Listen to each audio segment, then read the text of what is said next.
आज मेरे पास अमुक अव्यवस्था है, कल ऐसा हो सकता है कि तुम भारी से भारी सृष्टि की व्यवस्था करने वाले बन जाओ। क्या चाहिए? निहाल हो जाओगे, निहाल हो जाओगे। जैसे कहते अब कृत्य कृत्य भयो, निहाल हो जाओगे। ये सबकी समझ में नहीं आएगा, ये आगे की बातें हैं। हमें तो लगता है कि सबको सत्संग सुनना चाहिए, भगवत प्राप्ति के लिए ही नहीं, समाज में जीने के लिए भी सत्संग की आवश्यकता है। स्वीकृति, अगर ये स्वीकृति आप करते चले जाएं, जो श्रवण कर रहे हैं, तो सच्ची मानिए ये भ्रम खत्म हो जाएगा कि बहुत काल जब साधना करे तब ऐसी बात आती है। हम लोग तो गृहस्थ हैं, संसारी हैं, विषयी हैं, आदि आदि। आपने स्वीकृति ही आप गलत ढंग से कर रहे हैं, स्वीकृति ही आपने सही नहीं की। हम गृहस्थ हैं, हम अमुक हैं, हम सब देह भाव की स्वीकृति। प्रभु कह रहे हैं ममैवांशो, तू मेरा अंश है, मेरा बच्चा है, मेरी आत्मा है। फिर ऐसा क्यों आप स्वीकृति नहीं कर रहे कि प्रभु मेरे हैं?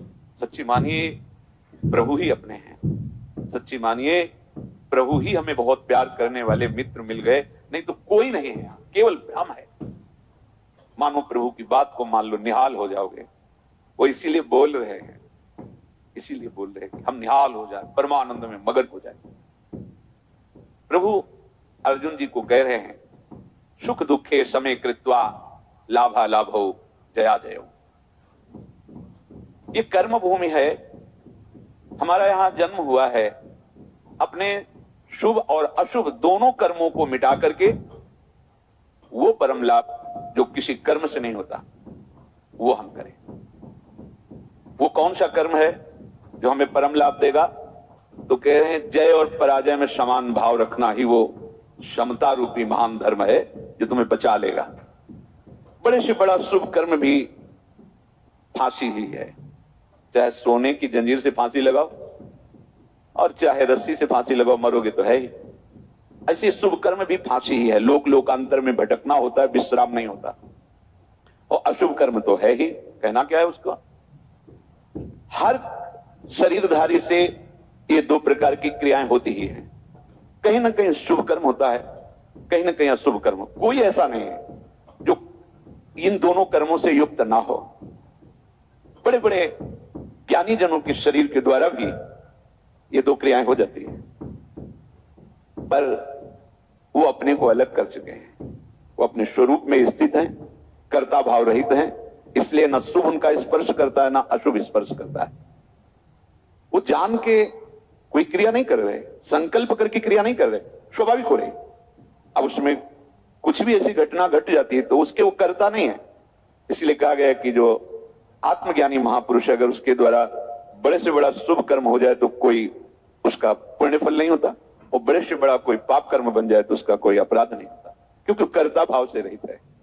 ये सबकी समझ में नहीं आएगा, ये आगे की बातें हैं जहां अहंकार समर्पित हो जाता है। कैसे नहीं उसको अपराध लगेगा? उसके शरीर के द्वारा हो रहा है। तो जैसे हमारे इस प्रदेश में जितने भी प्राणी वास करते हैं, फिर देश में, फिर हमारे विश्व में, तो हम एक प्रदेश से लेते हैं, कितना अशुभ कर्म होता है और कितना शुभ कर्म होता है। क्या आपको दोनों का दंड मिलता है या पुरस्कार मिलता है? या आपको हर्ष होता है या शोक होता है? या सुख होता है या दुख होता है? नहीं होता। क्यों नहीं होता? क्योंकि हमारा संबंध नहीं। हो तो रहा है, शुभ अशुभ कर्म हो रहा है प्रदेश में, देश में, क्योंकि कोई भी शरीरधारी कर्म किए बिना रह नहीं सकता। और जो शास्त्र सम्मत कर्म करते हैं वो भगवत मार्ग के प्रतीक होते हैं। वो साधारण उनकी गणना नहीं आती शुभ अशुभ में, वो तो भगवत धर्म का पालन करने वाले होते हैं। वो तो महात्मा होते हैं, भक्त जन होते हैं, प्रेमी जन होते हैं। वो त्रिगुणातीत अवस्था की तरफ उनकी गति होती है। पर साधारण प्राणी प्रायः क्रिया किए बिना रह नहीं सकता। क्रिया होती है, और क्रिया जब अहम से होती है तो कहीं ना कहीं लाभ बुद्धि, सुख बुद्धि होती है। इसके कारण वो ये समझ नहीं पाता है कि धर्म है कि अधर्म है, और बढ़ता चला जाता है। कहीं खूब पापाचरण होते हैं, कभी कोई संयोग बन गया तो पुण्याचरण भी होते हैं। लेकिन आपको क्या फर्क पड़ता है? पूरे विश्व में दोनों प्रकार के कर्म हो रहे हैं, आपको क्या फर्क पड़ता है? कुछ नहीं। क्यों? क्योंकि उसका हमारा कोई संबंध ही नहीं है। समझ लीजिए। तो ऐसे ही विश्व का एक ये नमूना है, स्थूल शरीर, सूक्ष्म शरीर और कारण शरीर। जो भगवत तत्व के ज्ञाता महापुरुष जन होते हैं बिल्कुल जैसे तुम्हारा प्रदेश के शुभ अशुभ कर्म से कोई संबंध ना होने के कारण न हर्ष है, न शोक है, न दंड है, न पुरस्कार है, ऐसे ही इस शरीर के द्वारा हुए शुभ अशुभ कर्म उसे बांध नहीं सकते। जिसने अपने स्वरूप को अलग करके इनसे संबंध त्याग कर दिया। हमें हर्ष शोक दूसरे की क्रियाओं से इसलिए नहीं होता कि हमारा संबंध नहीं। ठीक ऐसे ही शरीर से जब ज्ञान प्राप्त हो जाता है तो बिल्कुल जैसे भगवान ने कहा कि पुराना वस्त्र त्याग कर नए वस्त्र को धारण कर दे। सांप ने केचुल छोड़ दी, कोई संबंध नहीं। पुराना वस्त्र फेंक दिया, उसे कोई जला दे, कोई कुछ करे, कोई संबंध नहीं। वो उत्तम जगह में रखा जाए या अधम जगह में कोई संपर्क नहीं रहता। ये देहाभिमान होने के कारण, देह भाव होने के कारण हमें अपने कर्मों का भोग भोगना पड़ता है।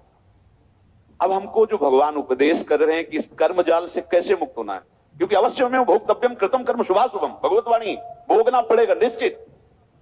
अब कोई ऐसा उपाय जो हम इन कर्मों के जाल से मुक्त हो सके। भगवान कह रहे हैं कि जो भी आपके द्वारा हो रहा है,